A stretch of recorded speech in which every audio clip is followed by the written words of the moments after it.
नमस्कार दोस्तों, मैं संदीप सारण, व्याख्याता भौतिक विज्ञान। आप सबका हमारे इस ऑनलाइन एजुकेशन के प्लेटफॉर्म पर हार्दिक अभिनंदन और हार्दिक स्वागत है। भौतिक विज्ञान के टॉपिकों की सीरीज में आगे बढ़ते हुए आज हम एक नए टॉपिक पे चर्चा करेंगे और नया टॉपिक है कि गोलीय पृष्ठों में अपवर्तन कैसे होता है।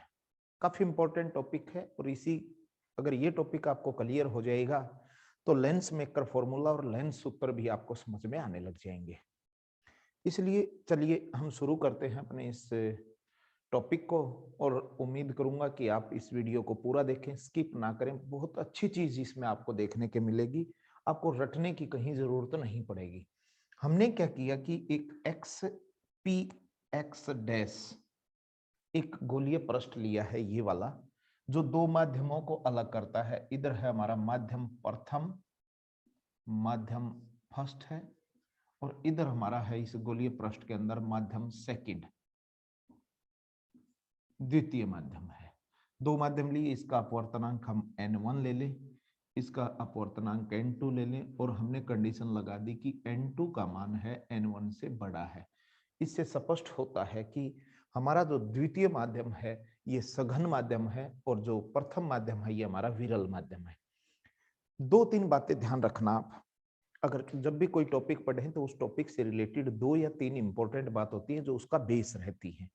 यहाँ सबसे इंपॉर्टेंट बात जो है वो ये है कि जब भी आप गोलीय पृष्ठों के लिए सूत्र स्थापित करें तो आपको जो वस्तु लेनी है वो बिंदु के आकार की लेनी है, और वस्तु की जो स्थिति होगी वो मुख्य अक्ष पर होगी। जैसे मैं लेके दिखाता हूं, ये बिंदु के आकार की वस्तु है ओ, जो मुख्य अक्ष पर स्थित है। वस्तु जहां होगी वहां से प्रकाश की किरण चलेगी। एक प्रकाश की किरण है वो इसके ऊपर आपतित हुई, इस पॉइंट के ऊपर। इस पॉइंट का नाम मैंने दे दिया के। तो वस्तु जो आपकी आपतित किरण है वो के बिंदु पर आपतित हुई। यहां से क्या होगी, माध्यम परिवर्तन हुआ। जैसे ही माध्यम परिवर्तन होगा तो अपवर्तन की घटना होगी। अब अपवर्तन की घटना होगी और हमें ये पता है कि ये विरल माध्यम है और ये सघन माध्यम है। जब प्रकाश की किरण विरल माध्यम से सघन माध्यम में प्रवेश करेगी तो अभिलंब की ओर मुड़ेगी। अभिलंब हम कहां से डालें, तो ये जो अपवर्तक पृष्ठ है किसी गोले का भाग रहा होगा, और जिस गोले का भाग रहा है उसका केंद्र है जिसको हमने नाम दिया था वक्रता केंद्र। ये सी वक्रता केंद्र है, यहां से हम इस पे अभिलंब डालेंगे। ध्यान रखना, अभिलंब कहां से डाला जाएगा, सी बिंदु से। ये सी कैपिटल एन अभिलंब है आपका। तो जो सी एन अभिलंब है, यहां अगर वास्तव में देखें तो ये इस तरफ जानी चाहिए थी प्रकाश की किरण, लेकिन जब विरल माध्यम से सघन माध्यम में प्रवेश करेगी तो अभिलंब की ओर मुड़ जाएगी। ये इधर न जाके इस तरफ मुड़ेगी, और जहां पर ये प्रिंसिपल अक्ष यानी मुख्य अक्ष को जिस बिंदु पर काटे वहां आपका अंतिम प्रतिबिंब बनेगा। इस पॉइंट के ऊपर आपका अंतिम प्रतिबिंब बन जाएगा। इस तरीके का डायग्राम बनेगा।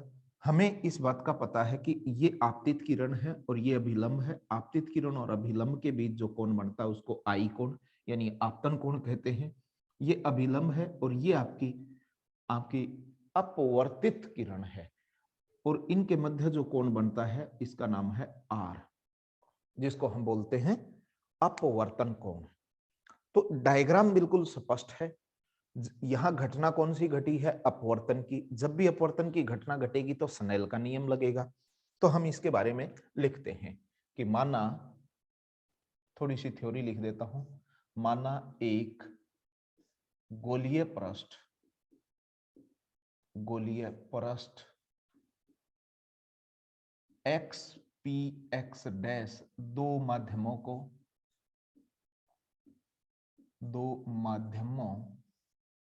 को अलग करता है, अलग करता है।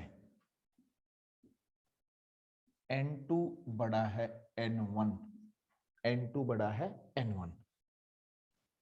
बिंदु आकार, बिंदु आकार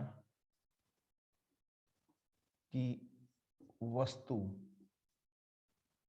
मुख्य अक्ष पर, मुख्य अक्ष पर O पर स्थित है, O पर स्थित है। अपवर्तन के पश्चात अपवर्तन के पश्चात अंतिम प्रतिबिंब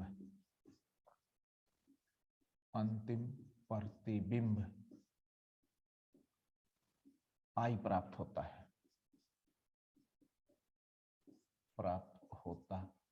है जैसा चित्र में दर्शाया, जैसा चित्र में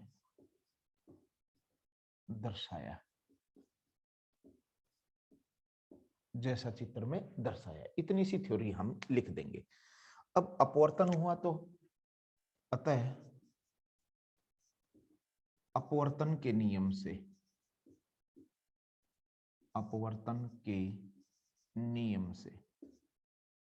क्योंकि यहां घटना हमारी अपवर्तन की हुई है तो अपवर्तन का नियम है। अपवर्तन का नियम क्या था? साइन आई बटे हुए साइन ऑफ आर बराबर है n2 बटे n1। इसको हम स्नेल का नियम भी बोलते हैं। इसी को क्या बोला जाता है? स्नेल का नियम।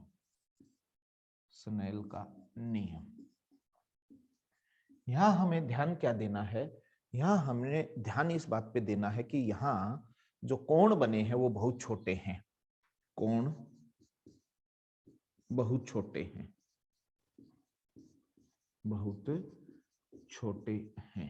जब कोण बहुत छोटे बनते हैं तो साइन थीटा का जो मान होता है वो थीटा के बराबर होता है। तो ये क्या बन जाएगा स्नेल का नियम?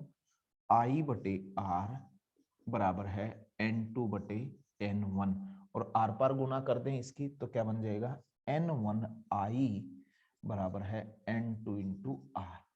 यहां तक कोई भी ऐसी बात रटने वाली नहीं है। सिंपल सी बात है कि यहां से प्रकाश की किरण चली, उसने माध्यम परिवर्तन किया। माध्यम परिवर्तन की घटना को हमने कहा है अपवर्तन, क्योंकि इसने माध्यम परिवर्तन किया है तो अपवर्तन की घटना हुई होगी। और अपवर्तन का नियम लगाया और कोण बहुत छोटे ले रखे हमने, क्योंकि अपवर्तक पृष्ठ है, इसका जो द्वारक है वो बहुत छोटा है, अपर्चर है वो बहुत छोटा है, जिसके कारण n1i बराबर n2r के बराबर हो जाएगा। यहां तक स्थिति बनने के बाद हमारे सामने जो सबसे बड़ी इसमें चुनौती रहेगी वो ये रहेगी कि हमें तो इन कोणों का पता है, जबकि सूत्र जब भी बनाया जाता है वो ध्रुव से मुख्य अक्ष पर उपस्थित वस्तु और प्रतिबिंब की दूरियों के मध्य संबंध होते हैं। तो हमें इन कोणों का पता है और अपवर्तनांक का पता है। हम ओ, सी और आई के दूरी के ऊपर इसको विस्थापित करना चाहेंगे। इसके लिए हमें कुछ रचना करनी पड़ेगी, और वो रचना क्या है कि इस कोण को हम अल्फा मान लें, इस कोण को हम बीटा मान लें, और इस कोण का नाम हम गामा रख दें। हम 3 पैरामीटर मानते हैं।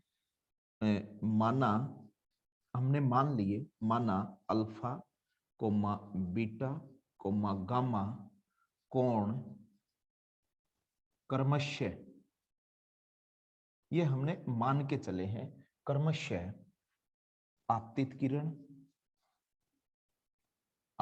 किरण जो वस्तु की ओर से जाएगी, आपतित किरण, कोमा बीटा कोण है अपवर्तित किरण,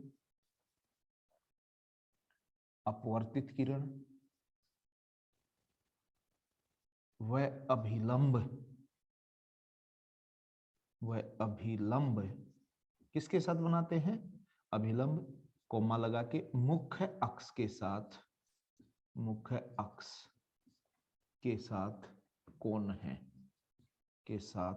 कोण है।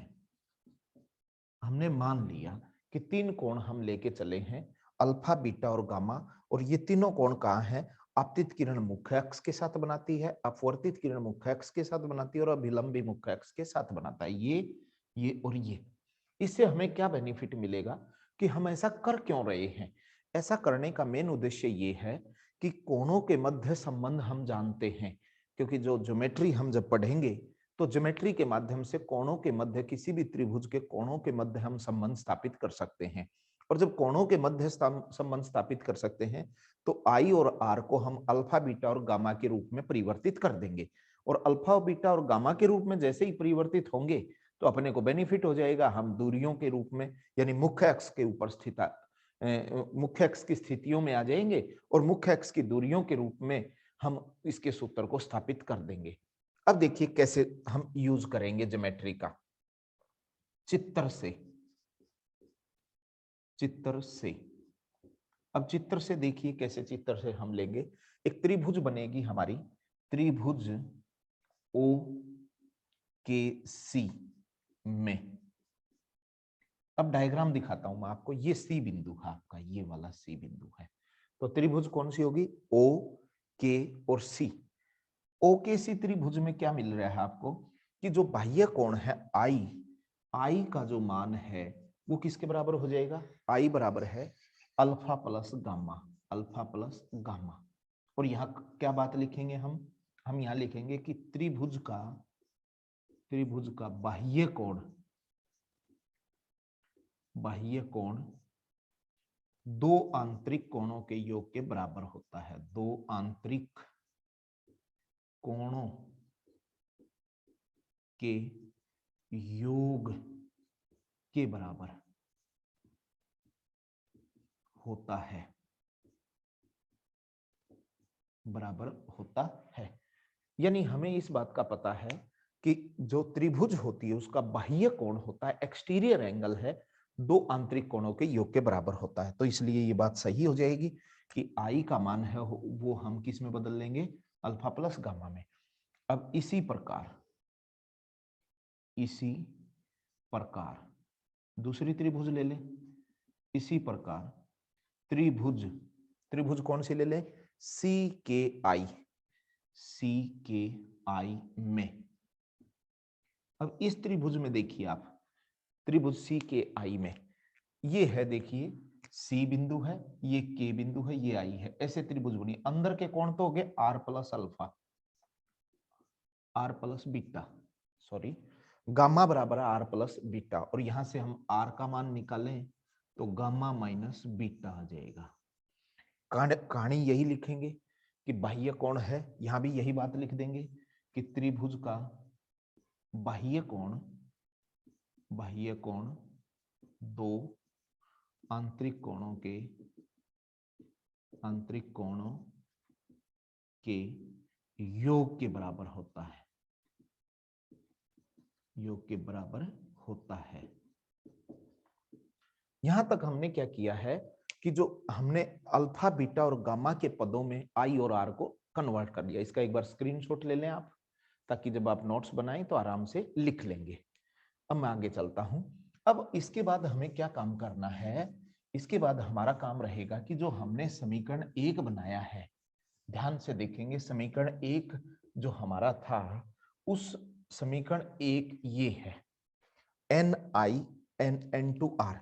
आई और आर के मान समीकरण 1 में रख देंगे। तो यहां से हम क्या लिख देंगे? आई व आर के मान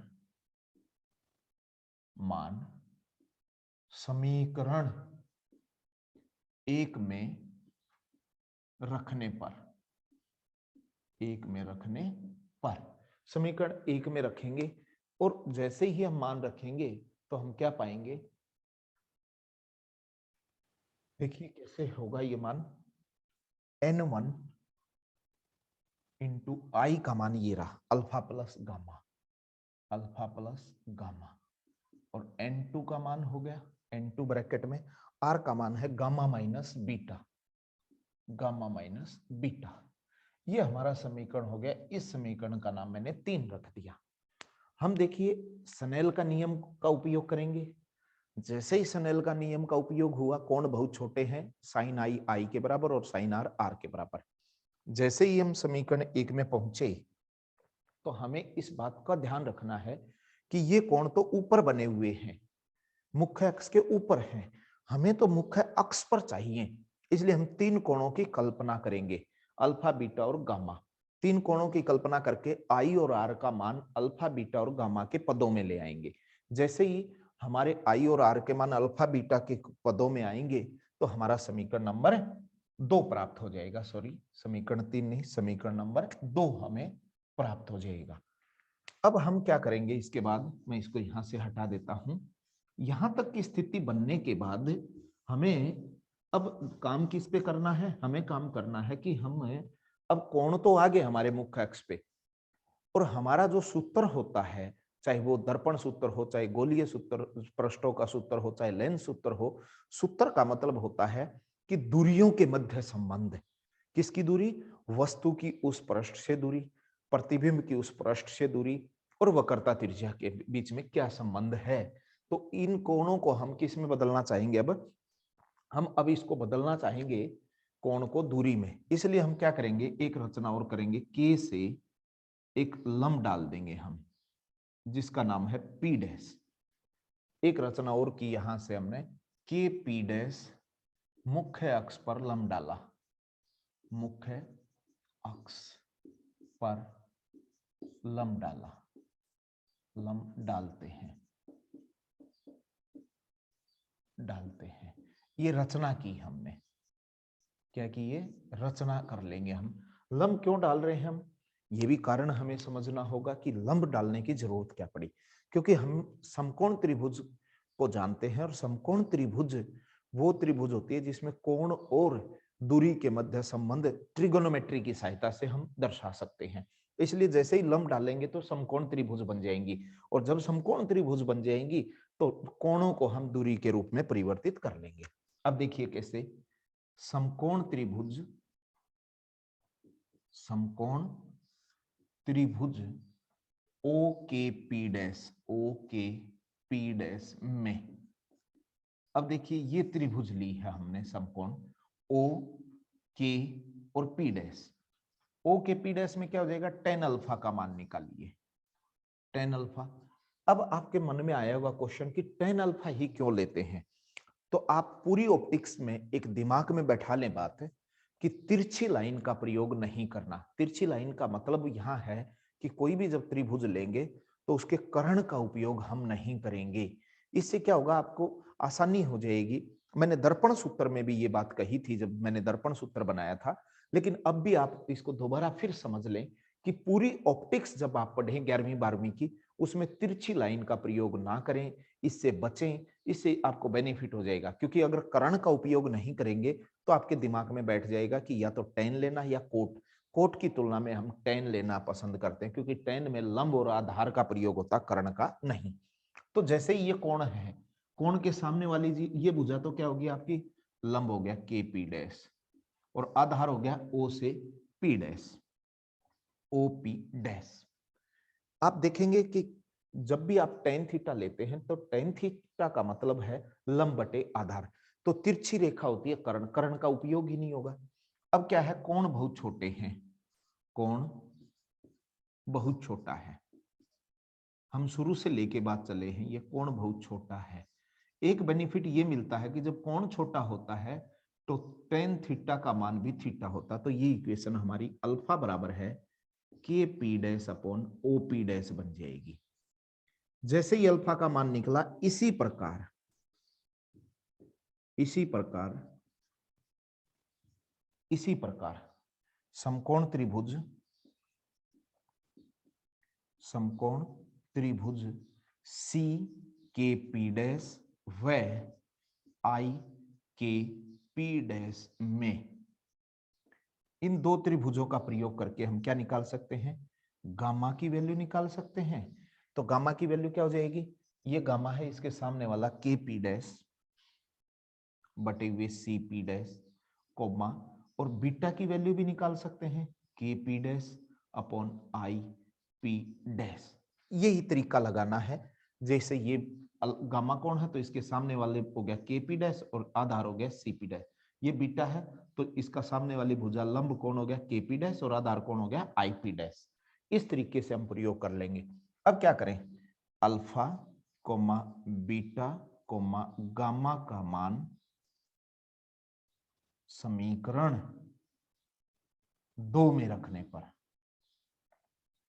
2 में रखने पर, समीकरण 2 बोरा ऊपर रखेंगे तो क्या बन गया, n1 ब्रैकेट, पहले किसका मान रखना है, अल्फा का। अल्फा का मान रखिए K P dash upon O P dash plus, फिर किसका मान रखना है, गामा का। गामा ये रहा के P dash upon C P dash is equal to n2 bracket में पहले कौन लिखना, गामा के P dash upon C P dash minus K P dash upon I P dash, ये बीटा का मान रख दिया।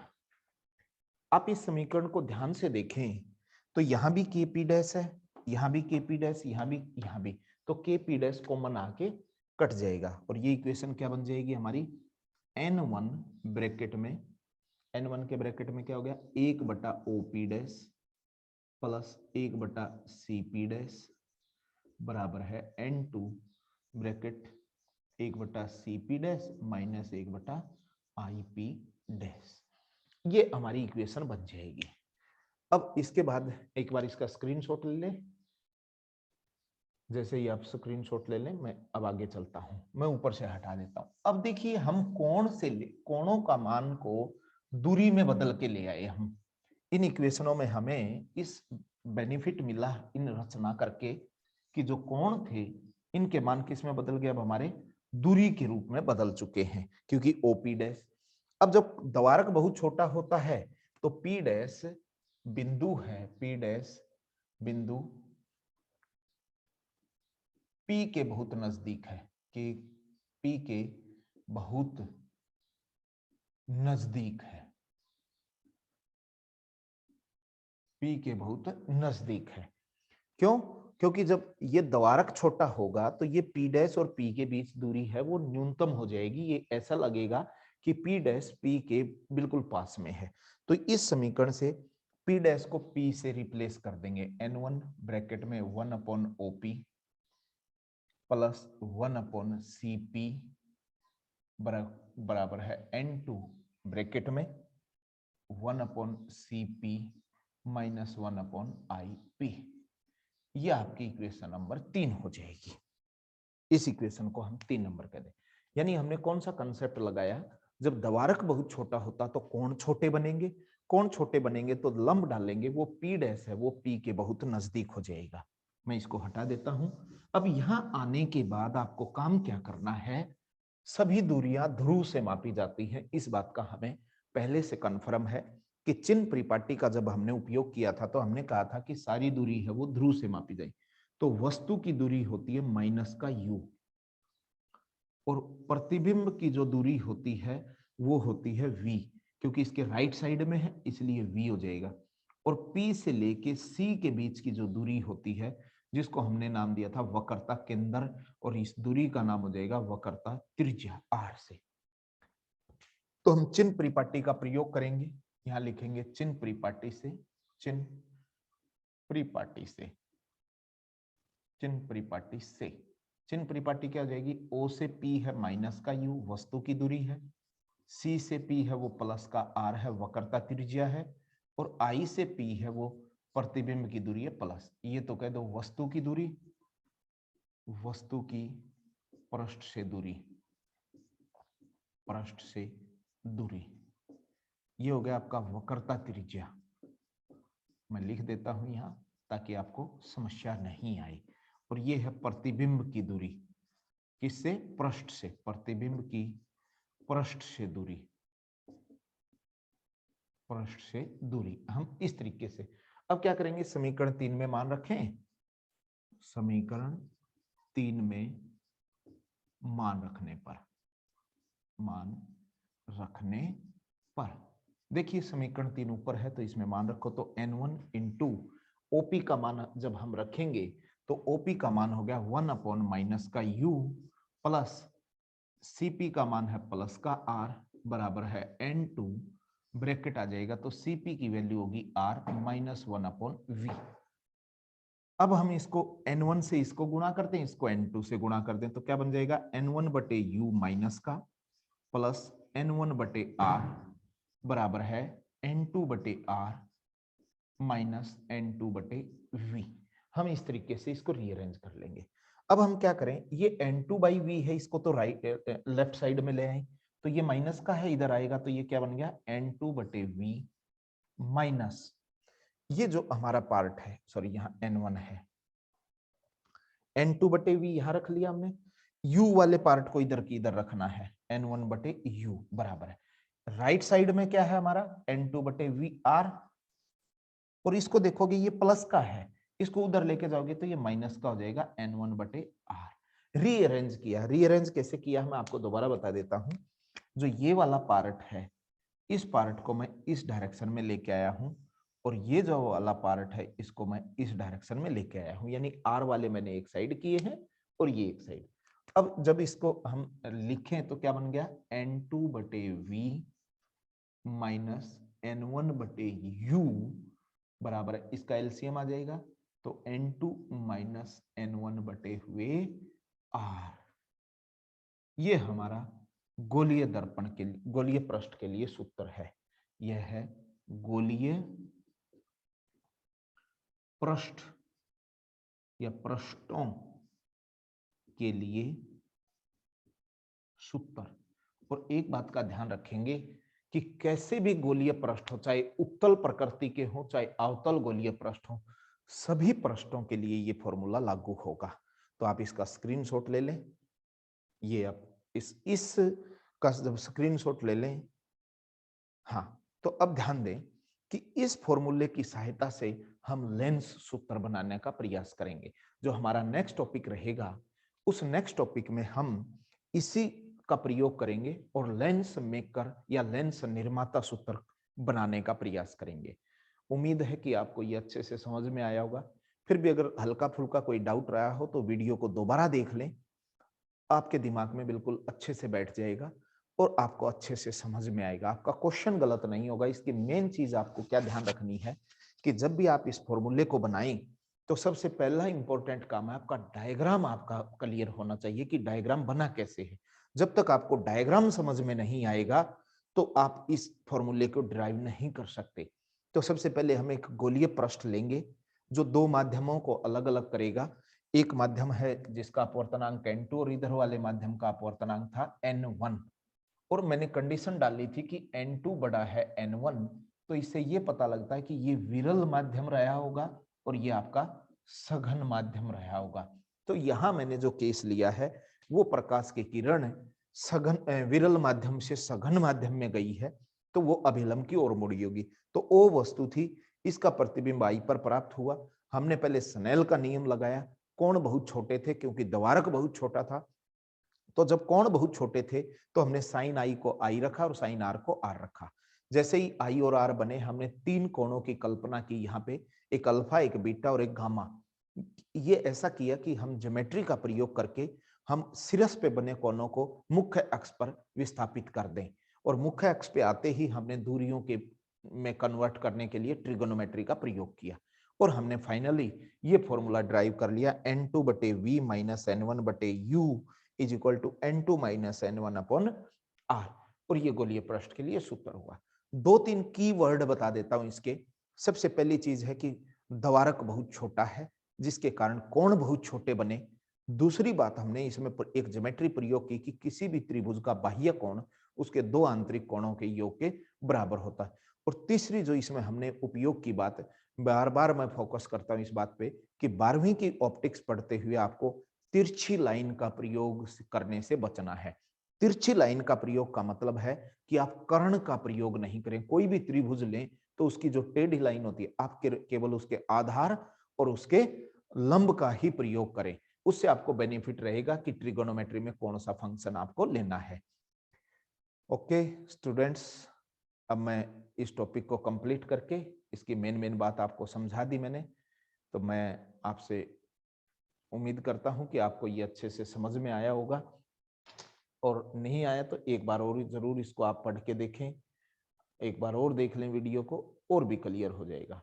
और आपको अच्छा लगे तो इसको शेयर करें, ज़्यादा से ज़्यादा बच्चों को इसका बेनिफिट मिले, और आप मेरे चैनल को भी सब्सक्राइब कर सकते हैं। धन्यवाद।